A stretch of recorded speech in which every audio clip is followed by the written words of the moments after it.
You S S Plainview American navy کی وہ شپ تھی جس نے لانچ ہونے سے پہلے ہی سوویت یونین کی نیندیں اڑا دی تھی۔ گہرے اور طوفانی سمندروں میں جہاں نارمل کامبیٹ شپس کو بہت ساری رکاوٹوں کا سامنا کرنا پڑتا ہے، وہیں یو ایس نیوی کی یہ نئی شپ لہروں کو بائی پاس کر کے پانی پہ تیرتی نہیں بلکہ لٹرلی اس کے اوپر اڑتی تھی۔ پر سوچنے کی بات یہ ہے کہ اگر یہ اتنی ایڈوانسڈ شپ تھی تو پھر آخر اس میں ایسے کیا مسئلے پیش آئے جو یو ایس نیوی کو اسے ہمیشہ کے لیے ڈی کمیشن کرنا پڑا۔ زیم ٹی وی کی ویڈیوز میں ایک بار پھر سے خوش آمدید۔ ناظرین، یہ بات ہے 1960s کی، جب ورلڈ وار 2 کے بعد امریکہ اور سوویت یونین کے درمیان کولڈ وار چل رہی تھی۔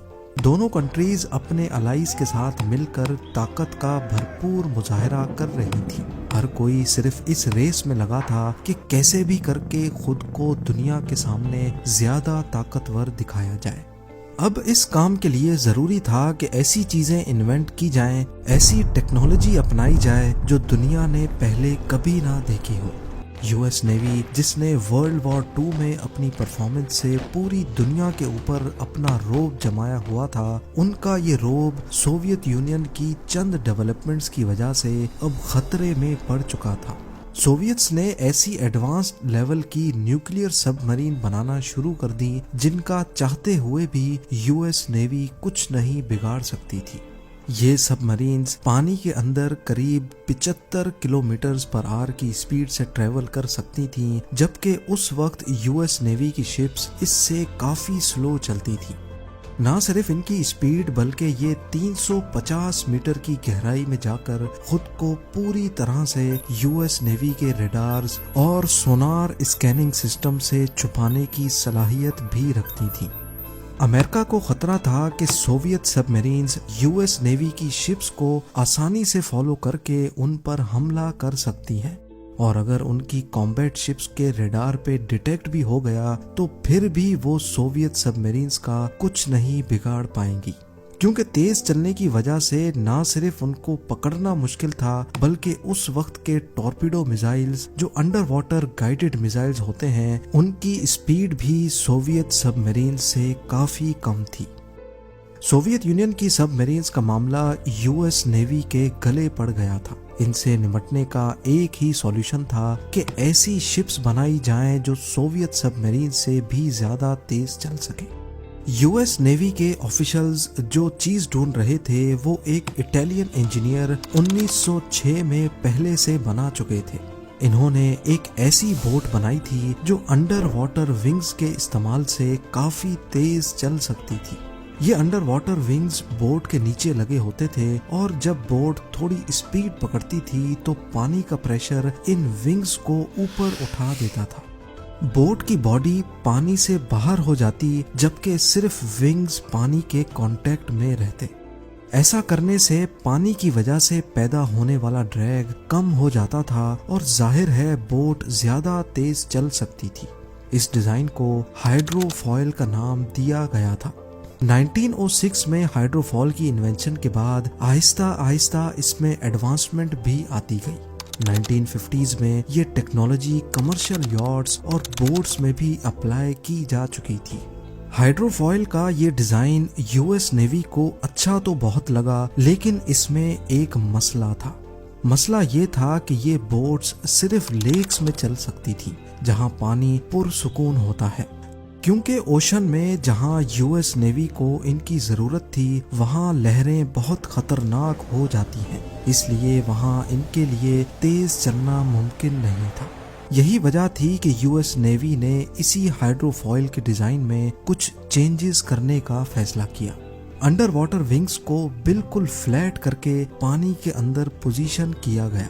اس سے پانی کی لہریں بوٹ کی باڈی اور ونگز کے درمیان ہوتی تھیں، جس سے زیادہ لہروں میں بھی بوٹ کافی اسموتھلی اپنی تیز رفتار کو مینٹین رکھ پاتی تھی۔ اس نئے ڈیزائن میں مسئلہ صرف ایک تھا کہ ان ونگز کو کیسے بھی کر کے کنٹینیوسلی ایسے موو کرانا تھا جس سے بوٹ کی پوزیشن ہر وقت سیدھی رہے۔ خوش قسمتی سے یہ ٹیکنالوجی بھی 1960s میں بنا لی گئی۔ US نیوی کو اب یہ محسوس ہو چکا تھا کہ سوویت سب میرین سے مقابلہ کرنے کے لیے یہی ڈیزائن سب سے بیسٹ رہے گا۔ اس کنڈیشن میں یہ ہائیڈرو فوائل شپس سوویت سب میرینز کا پیچھا بھی کر پائیں گی۔ 1970 میں US نیوی ہائیڈرو فوائل کے 4 پروٹوٹائپس بنا چکی تھی، جس میں سب سے بڑی 320 ٹن وزنی USS پلین ویو بھی شامل تھی۔ یہ اس وقت دنیا کی سب سے بڑی ہائی اسپیڈ ہائیڈرو فوائل شپ کہلائی جاتی تھی۔ سلو اسپیڈ پہ یہ ویسے ہی چلتی تھی جیسے دوسری کمبیٹ شپس چلتی ہیں، لیکن جب اس کی اسپیڈ بڑھانی ہو تو اس کے ہائیڈرو فوائلز کو ہائیڈرولک جیکس کی مدد سے نیچے کر دیا جاتا تھا۔ یہ 14,000 ہارس پاور کے انجنز تھے جو اصل میں F4 فینٹم فائٹر جیٹ کے انجنز تھے۔ پلین ویو اس انجن اور ہائیڈرو فوائل کی مدد سے 91 کلومیٹرز پر آور کی اسپیڈ سے چل سکتی تھی، یعنی سوویت سب میرین سے بھی 16 کلومیٹرز پر آور زیادہ۔ اس کے علاوہ پلین ویو پہ ایڈیشنل جیٹ انجنز لگانے کا آپشن بھی موجود تھا، جس سے وہ حیرت انگیز طور پہ 170 کلومیٹرز پر آور کی اسپیڈ بھی اچیو کر سکیں گی۔ ان سب چیزوں کے علاوہ پلین ویو میں بہت ایڈوانسڈ آٹومیٹک کنٹرول سسٹم بھی لگایا گیا تھا، جو ہائیڈرو فوائلز کو 10 فٹ کی ویوز میں بھی کنٹرول کر سکتا تھا۔ US نیوی نے ٹھیک ٹھاک خرچہ کر کے ان 4 ہائیڈرو فوائل شپس کو تیار کروایا، پر ان کی کنسٹرکشن میں ضرورت سے زیادہ ٹائم لگ گیا، قریب 14 سال۔ اور جب تک 1974 میں ان کو تیار کیا گیا، تب تک ایسی دوسری ٹیکنالوجی بھی آ چکی تھی جس سے سب میرینز کو ٹریک کر کے ہیلی کاپٹر کے ذریعے ان کو نشانہ بنایا جا سکتا تھا۔ یعنی ہائیڈرو فوائل کو جس مقصد کے لیے بنایا گیا تھا وہ تو اب دوسرے طریقے سے بھی کیا جا سکتا ہے، لہٰذا اب ہائیڈرو فوائل کا کام صرف فاسٹ پیٹرولنگ کے سوا اور کچھ نہیں بچا تھا۔ اس کے علاوہ ان ہائیڈرو فوائل کے نقصانات ان کے فائدے سے بھی زیادہ تھے۔ ایک تو یہ کہ ان کی مضبوطی نارمل کمبیٹ شپس کے مقابلے میں بہت کم تھی۔ ان پر زیادہ وزن بھی نہیں لادا جا سکتا تھا، جس کا مطلب یہ تھا کہ یہ زیادہ ہیوی ویپنز بھی نہیں اٹھا سکیں گی۔ زیادہ فیول کنزیوم کرنے کی وجہ سے یہ کنونشنل شپس کے مقابلے میں کاسٹ افیکٹو بھی نہیں تھی۔ کل ملا کر بات یہ ہے کہ US نیوی کا یہ ایکسپیریمنٹ جہاں کسی حد تک کامیاب ہوا، وہیں کئی لوگ اس کے خلاف بھی ہو چکے تھے۔ دنیا کے سامنے خود کو مضبوط دکھانے کے چکر میں ہائیڈرو فوائل ایک کنٹروورسی بن کر رہ گئی تھی۔